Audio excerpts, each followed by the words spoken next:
Universidad Dominicana OIM del recinto Puerto Plata. Nos encontramos la tarde de hoy para la exposición de los jóvenes, ustedes saben, fundamentos de informática. Pero antes de comenzar, vamos a dejar todo en la mano de Papito Dios. Pase, Maya. Pongámonos en actitud de oración.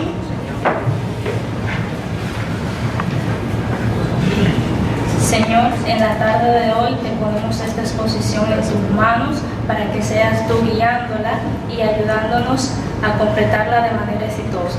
Señor, te pongo en tus manos aquellos que te necesitan para que seas tú ayudándolo. Guíanos y protégenos en el nombre del Señor. Amén. Bien, muy buenas tardes. Espero que se encuentren bastante bien esta tarde de hoy, viernes 1 de agosto. Yo daré inicio con lo que es el tema del escritorio de Windows XP.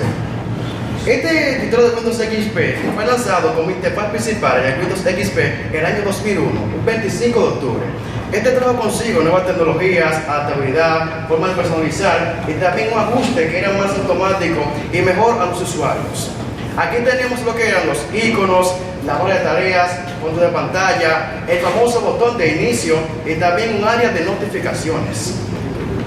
Tenemos también una forma de adaptar o personalizar nuestro equipo o nuestra interfaz de Windows XP en tres métodos principales. Primero, el fondo de pantalla. Podemos agregar un fondo de pantalla, ya sea una imagen personal, una imagen descargada desde ya sea el navegador y también un color sólido, el cual podemos configurar a nuestro gusto, cualquier color que esté disponible en dicha configuración. Tenemos también lo que es el famoso protector de pantalla, en el cual podíamos agregar un protector de pantalla que era automático. ¿Cómo funcionaba esto? Pues bien, el computador de manera automática, cuando se queda inactivo o en estado de suspensión, se coloca un protector de pantalla en nuestra pantalla o monitor durante los segundos hasta que movamos el mouse o vamos a encender el PC. También la resolución de pantalla podemos cambiarla tanto a nuestro gusto como también la configuración de nuestro monitor. Ya sea que el monitor sea grande o pequeño, podemos ajustarla a dicha resolución. También tenemos lo que es la opción de agregar sonidos diferentes, ya sea para notificaciones o también por abrir algún documento, programa o carpeta en sí. También tenemos la opción que era muy importante que se agregó en este Windows XP año 2001, que era configurar el puntero del mouse. Podemos cambiar entre clic derecho a izquierdo o derecho para ya sea personas derechas o zurdas. También podemos cambiar lo que era la velocidad, ya sea una velocidad lenta o más rápida, dependiendo de cada quien el uso que se le dé. También podemos cambiar el diseño que este tenía. Eso se cambiaba de manera al gusto de cada quien y también se podía poner al gusto de lo que se vaya a hacer, un trabajo específico o un uso específico. Otra parte que teníamos, que era muy importante, era el orden del escritorio. Teníamos, como mencioné anteriormente, un menú de inicio inteligente, el cual se encontraba en la parte inferior derecha de nuestro equipo o interfaz de Windows XP. En este teníamos lo que era una agrupación de programas que utilizamos comúnmente y también lo que era programas rápidos para iniciar y programas fijos. También teníamos la barra de tareas, entre otras cosas. Gracias. Muy buenas tardes, mi nombre es Víctor Israel. Vengo a decirles sobre el hardware y los equipos portátiles. Introducción. ¿Qué es el hardware? Es el sistema físico ubicado en todo componente tecnológico, como pueden ver en ese ejemplo. Equipos portátiles. Los equipos portátiles cada vez son más populares por su motilidad y capacidad. Se dividen en dos tipos principales: hardware parto y software. El hardware, dispositivos muy pequeños, cada vez en más o menos pantallas más pequeñas, como por ejemplo los lápices que se utilizan en los dispositivos móviles. Router, son ubicados en computadoras y diferentes tipos de portátiles más grandes, como por ejemplo las tablets, los televisores y las computadoras. Comparación de equipos. El hardware power, Muy buenas tardes, mi nombre es Giancarlo Sedano. estudiante de la Universidad Dominicana OIM, y hoy les estaré hablando sobre un caso real de un monitor que casi se incendia por dentro. Bueno, principalmente tenemos una advertencia de seguridad, que manipular un monitor puede ser extremadamente peligroso, ya que se manejan altas tensiones. De manera resumida, tenemos en la historia del caso del monitor Goldstar 1465DL, que el monitor se encontraba en una oficina y estaba ubicado cerca de la ventana, donde a veces cogía sereno y humedad. El problema inicial sucedió cuando el monitor dejó de dar imagen y se escuchaba un ruido que parecía un taladro. En el diagnóstico de fuga de tensión, a la hora de abrirlo, se encontraban chispazos constantes que salían del zócalo y el ruido extraño. El origen del problema se pensaba al principio que era problema del feedback, pero a la hora de hacer el diagnóstico cambiaron el CPU para descartar que el problema sea el CPU y no el monitor, y el problema seguía igual. El origen de la fuga era gracias a que había una ruptura en el zócalo que provocó un arco visible. También es importante que, bueno, para concluir, tenemos unas recomendaciones para que su dispositivo a futuro no pueda causarle ese problema, como control de humedad, ya que si un aparato se le moja, debe de destaparlo y con un secador, antes de enchufarlo, secarlo bien. Muy buenas tardes, mi nombre es Edwin Martínez y hoy les estaré hablando sobre la importancia de las redes. ¿Por qué son importantes las redes?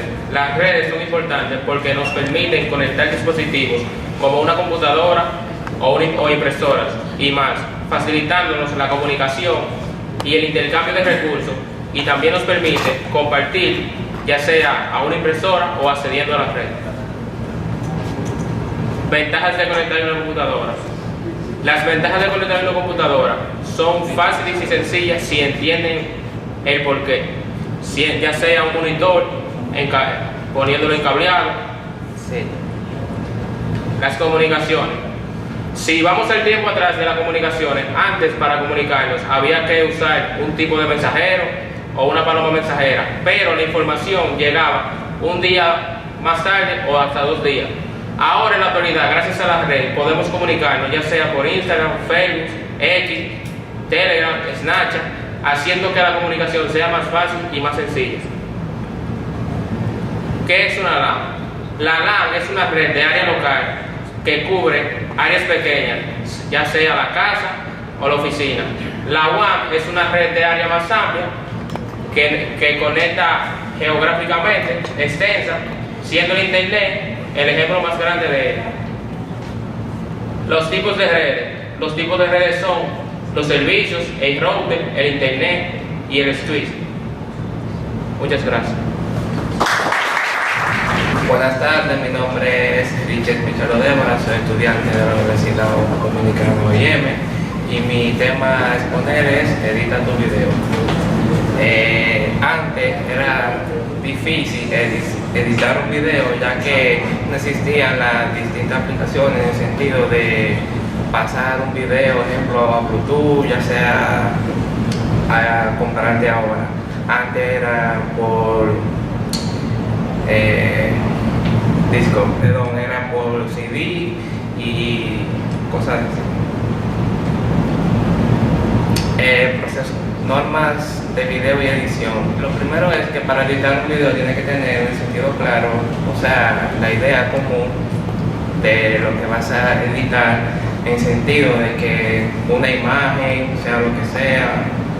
También tenemos que tener en cuenta el audio, ya que un video y un audio, obviamente, si el audio no va en conjunto con el video, básicamente sería un desastre, porque entonces el video no quedaría bien, ya que la imagen detallada si va por un lado, el video va en otro, y esas edificaciones. También en conjunto está lo que son los efectos. El efecto te ayuda a cómo será tu video, ya sea estéticamente, cómo funcione y cómo se desarrolle también para que se vea mejor. Revisar es una ya de las partes más importantes, ya que ya cuando editas tu video ya es básicamente de lo más común, en sentido de ver las partes que ya has editado para que pueda quedar bien, en sentido de que para ver o sea, y extremadamente más fluido. Estudio la carrera de Ingeniería de Sistemas en la OIM y hoy les voy a hablar sobre la introducción al Linux y el software libre. ¿Qué es el Linux? El sistema operativo libre más famoso. Surge con Richard Stallman y Linus Torvalds. Juntos forman GNU Linux. A lo largo del tiempo surgieron varias distribuciones de Linux, como pueden ver, Ubuntu, simple y amigable, Mandriva, fácil de usar, Debian, ideal para servidores. ¿Qué es el software libre? El software libre tiene libertad de usar, copiar, estudiar y modificar. Ahora bien, que sea gratis no significa que usted vaya a pagar. Tiene varios precios, pero tiene libertad. El freeware versus el software privativo. Freeware gratis pero sin libertades. Software privativo tiene restricciones, no se puede modificar. El software libre tiene el control total. Muchas gracias. Muy buenas tardes, mi nombre es José Pérez Iglesias. Le voy a estar hablando acerca del lenguaje de Java. Fue creado en el 1995 para crear aplicaciones, programas y eso. El lenguaje, el Java sirve para crear aplicaciones, le hace la vida más fácil a los empresarios, ingenieros y todo. El Java también sirve para crear aplicaciones, ya que gracias a él todos los técnicos famosos como Mark Zuckerberg y eso utilizan el Java para crear las ideas y le hace más fácil sobre su trabajo. ¿Cómo funciona el Java? El Java funciona creando códigos, programaciones, ideas y uniendo una y otra. ¿Qué es el Java? Como ya le estaba diciendo, el Java sirve para crear aplicaciones, ya que sin él nosotros seguimos como los indígenas, sin conocimiento alguno. Como un ejemplo del Java, ya vamos a suponer que el día de antes uno llevaba una lista como en un cuaderno, en una hoja o algo. El Java, gracias a una aplicación que se crea, puede llevar la contabilidad y la constancia de una empresa. El aprendizaje del Java y la estructura se basa en códigos, fórmulas. En conclusión, para mí el Java es una de las funciones más importantes que hay en la ingeniería de sistemas, ya que gracias a él podemos crear aplicaciones y se nos hace más fácil para vivir el día a día en la tecnología. Muchas gracias. Buenas tardes, yo soy el estudiante Miguel Alfonso Martínez Flores y mi tema es sobre los conocimientos preliminares. Los conocimientos preliminares son muy importantes, ya que nos permiten tener un mayor conocimiento de estos conceptos, ya sea de conceptos básicos de hardware, conceptos básicos de software y las habilidades de uso de computadoras. También estos conceptos tienen una lógica básica y resolución de problemas, que también tienen unos conceptos de leyes. Estos conceptos han evolucionado mucho en el mundo de la tecnología, ya que aunque no tenemos un conocimiento definido, pero estos conceptos han transformado el mundo del Internet. También el mundo de la comunicación, ya que así nos podemos comunicar a través de los celulares, incluso a través de las computadoras, ya sea por videollamada o por una llamada normal.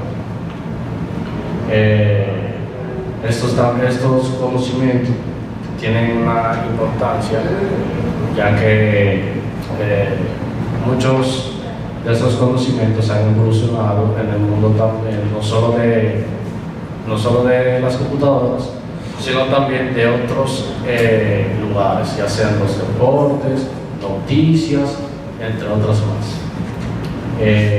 También en las redes informáticas la comunicación ha sido muy clave para así poder tener un conocimiento claro sobre el tema.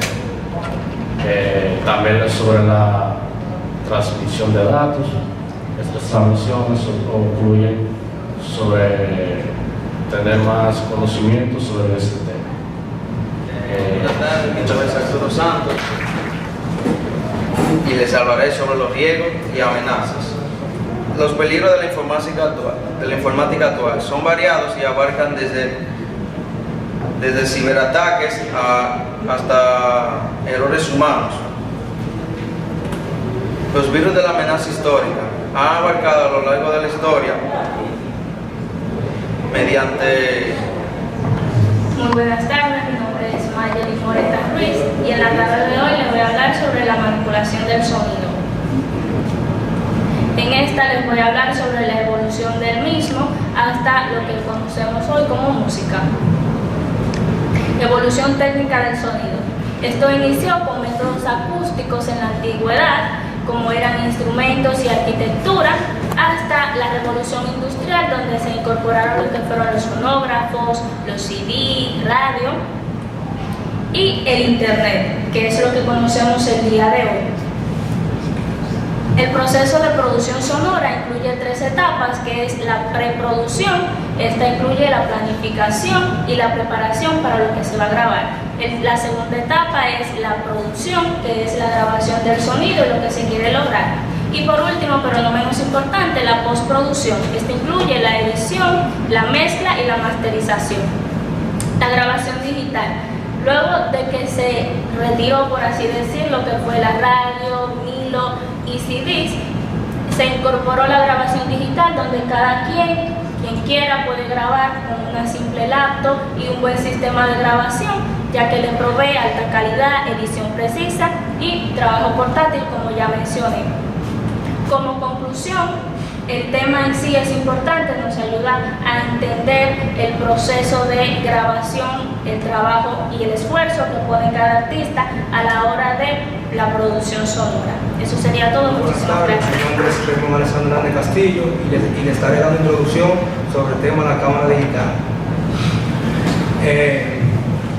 ¿Cuándo surge la cámara digital? La cámara digital surge en 1975, cuando Steven Simpson, un ingeniero de Kodak, inventó el primer prototipo de cámara digital. Esta cámara tenía un sensor CCD, que es un dispositivo de carga acoplada que tomaba fotos o imágenes en blanco y negro con una resolución de 0.01 megapíxeles y las imágenes se guardaban en un disquete. También Joseph Ning fue el primero en tomar una fotografía permanente de la historia a través del proceso llamado heliografía sobre una placa de estaño de jedún de botella. ¿Cuál era el objetivo de Joseph Ning? Ning buscaba una forma de automatizar la reproducción visual mediante materiales llamados llamado fotosensible. Su meta era lograr que la luz de una cámara oscura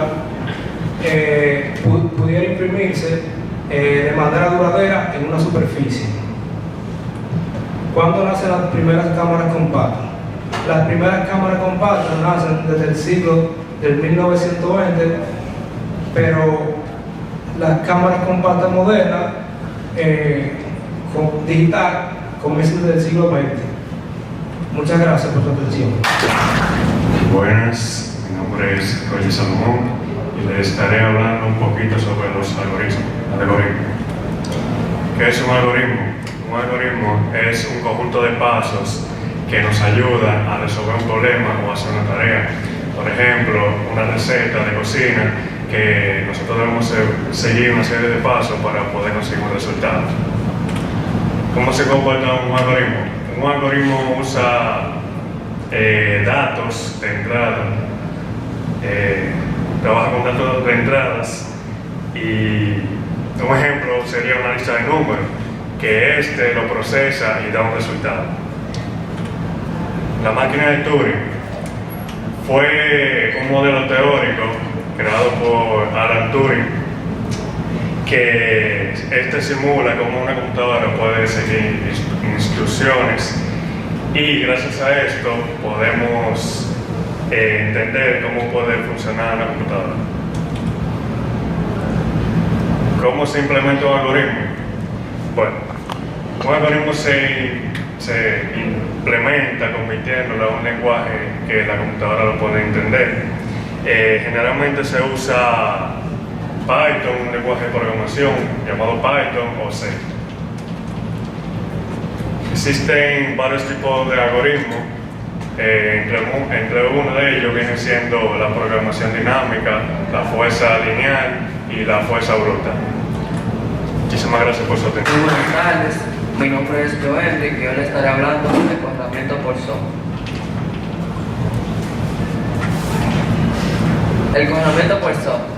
Contamiento por software es cuando un programa, incluso todo el sistema, deja de responder entradas al usuario, ya no responde el teclado ni el mouse, aunque el cursor puede seguir moviéndose. A diferencia de un crash o bloqueo total, el congelamiento por software es cuando un programa o sistema queda totalmente inmóvil e inoperativo a causa de un error por falta de recursos o conflictos internos.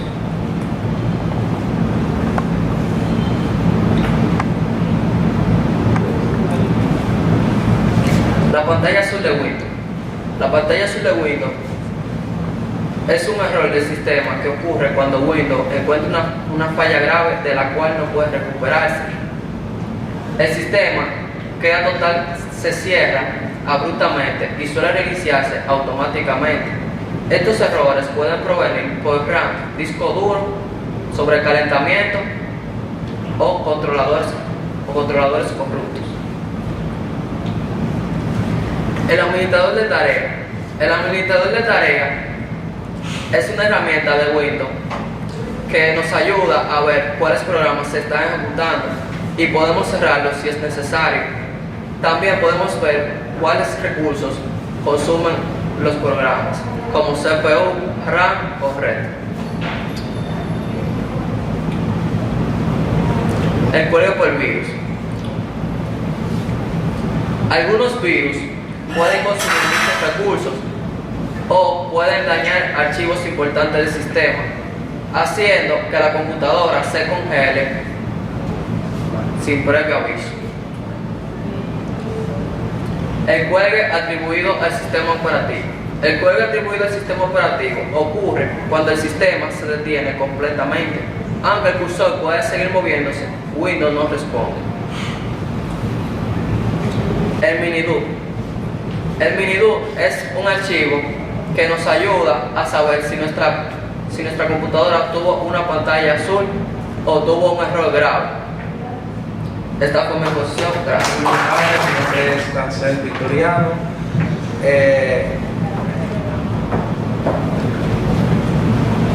Le vengo a hablar hoy sobre el disco duro. El disco duro es un espacio de almacenamiento donde se guarda toda la información, sea fotografía, programas, entre otras. La memoria caché es un programa de la computadora que se utiliza es el que nos ayuda a almacenar, como quien dice, a hacer como más fácil el procesador de la memoria RAM. Esa es la que él nos facilita a que el programa sea un poco más rápido, más accesible, nos ayuda a que el programa sea más, se esfuerce menos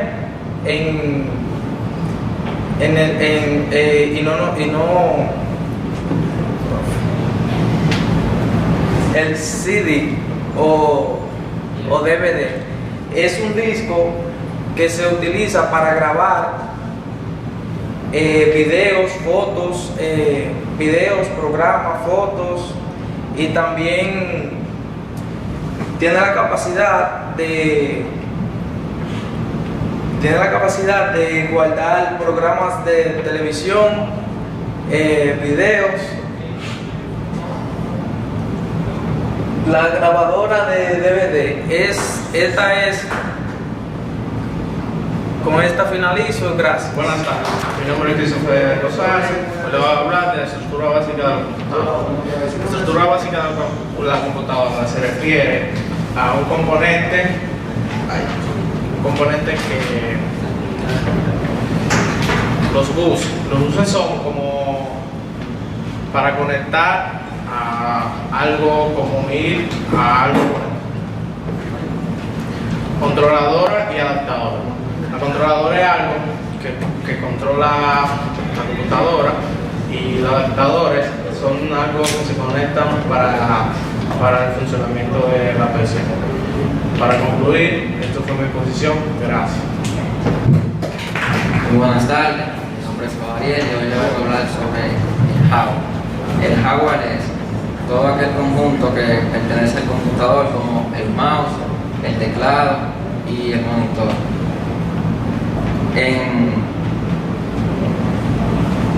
El desarrollo del hardware ha ido evolucionando cada día más y mejorando para el futuro, y haciendo que las cosas sean más fáciles, como en los dispositivos, que en tiempos antiguos las computadoras eran enormes y lentas, y ahora con el pasar de los años son más pequeñas, más eficientes y más rápidas.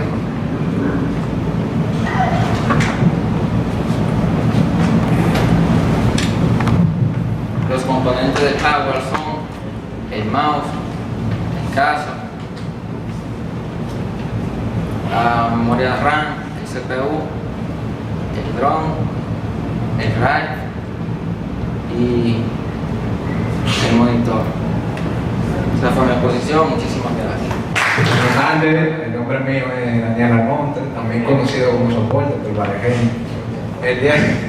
El día de hoy te vengo a hablar de la introducción a la electrónica, que es básicamente una rama de la física y de la ingeniería que se encarga de estudiar cómo controlamos la energía.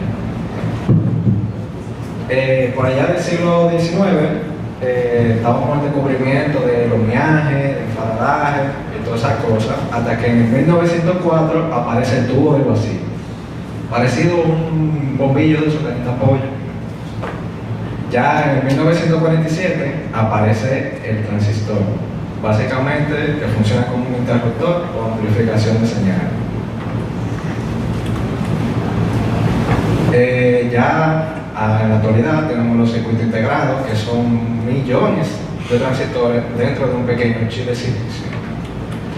Varios de los componentes que hay dentro de la electrónica es la resistencia, que se encarga de regular la corriente. Los capacitores almacenan energía, y también tenemos los diodos, que solo permiten el paso de la corriente por una sola vía, o sea que no se vuelve para atrás por un cable. Y como había mencionado anteriormente, los transistores, que amplifican la señal. Aquí tenemos varios ejemplos de lo que sería un circuito en serie y otro en paralelo. Básicamente en serie cruzamos los cables negativo y positivo, Y en el circuito paralelo juntamos todo lo positivo y todo lo negativo. ¿Para qué sirve esto? El circuito en serie aumenta el voltaje y el circuito paralelo aumenta la intensidad o el amperaje. Vamos a ponerlo más sencillo, un tubo de agua y el agua que pasa por él. Y para concluir, los avances tecnológicos han hecho cosas bastante bien. Como tiempo antes teníamos que tener unas cámaras, agenda, televisiones, teléfono. Ahora todo se resume en esto. Bueno, muchas gracias. Es el ingeniero Wellington Jr. Santos Soto y le estaré hablando sobre la creación de sitios web.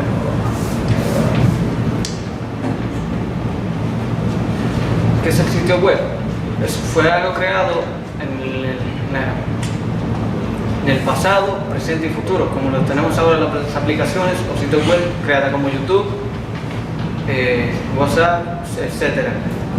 El primer sitio web fue creado por Lewis Angers, algo así era el nombre bien, pero fue creada como en el World Wide Web en el 1990, los cuales se han basado fundamentales por muchos años más, como los cuales están la IA, que por ahora, que me imagino que es algo que lleva trabajando muchísimo tiempo, lo cual ha causado problemas y facilitaciones para muchos estudiantes la década desde los años, como los trabajos en equipo que se han hecho, etc. Pero el sitio web no funcionaría bien si no fuera por el internet. Obviamente nada de lo que se vive ahora mismo no fuera creado si no fuera sido por el internet. La página web lleva concreto con trabajo, empeño y contenido, porque obviamente si no fuera por el contenido no fuera algo bien hecho en una página web. También lleva así como las solicitudes de un cliente en un navegador que tenemos aquí en esta imagen, la respuesta, los servidores que hagan el sitio web, el Gmail, archivos, etc. Muchísimas gracias. Hemos llegado a la conclusión de estos interesantísimos temas expuestos por los muchachos valientemente que han llegado hasta este día, hasta hoy. Es uno de los primeros escalones a ustedes subir. Hicieron excelente trabajo, lo hicieron muy profesional para hacer la primera vez. No es fácil venirse aquí, parar y empezar a hacer sus exposiciones, pero ya como se perfilan unos muy buenos profesionales, les auguro éxito. Vamos a reflejar esto en su nota.